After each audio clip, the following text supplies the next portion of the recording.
नमस्कार, आवाज इंडिया में आप सभी का स्वागत है। मैं हूं सीमा। महाराष्ट्र में हिंदी को तीसरी भाषा के रूप में अनिवार्य किए जाने पर अब भाषा की राजनीति गर्मा गई है। शिवसेना उद्धव दल के सांसद संजय राउत ने सीधा हमला बोला है। उन्होंने पूछा है कि जब गुजरात में हिंदी नहीं थोपी जा रही तो फिर महाराष्ट्र में ये जबरदस्ती आखिर क्यों? राउत ने कहा है कि मुंबई और महाराष्ट्र को हिंदी की ताकत दिखाने की जरूरत नहीं है। यहाँ हिंदी का हमेशा स्वागत रहा है।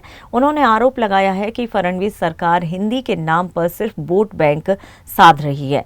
संजय राउत ने यह भी कहा है कि जिन स्कूलों में मराठी उपेक्षित है वहां सुधार की बात कोई नहीं करता, लेकिन हिंदी को जबरन लागू किया जा रहा है। राउत ने कटाक्ष किया कि हिंदी के लिए बैठकें हो रही हैं, लेकिन मराठी भाषा के लिए कोई बोल भी नहीं रहा। राउत ने आखिर में ये भी कहा कि मराठी आत्मसम्मान का मुद्दा है और महाराष्ट्र में किसी भी भाषा की जबरदस्ती स्वीकार नहीं की जाएगी। वो गुजरात में क्यों नहीं? मुंबई और महाराष्ट्र को हिंदी सिखाने की जरूरत नहीं है। यहाँ तो हिंदी का कारोबार चलता है, मुंबई से, लखनऊ से ज्यादा मुंबई में चलता है, आपको मालूम होगा।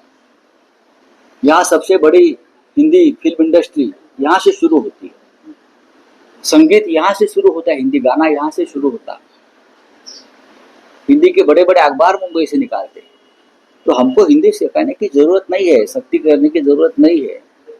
गुजरात में जाइए, नरेंद्र मोदी और अमित शाह ने कहा है कि मैं गुजराती हूँ, हिंदी नहीं हूँ। यह अमित शाह की भाषा है।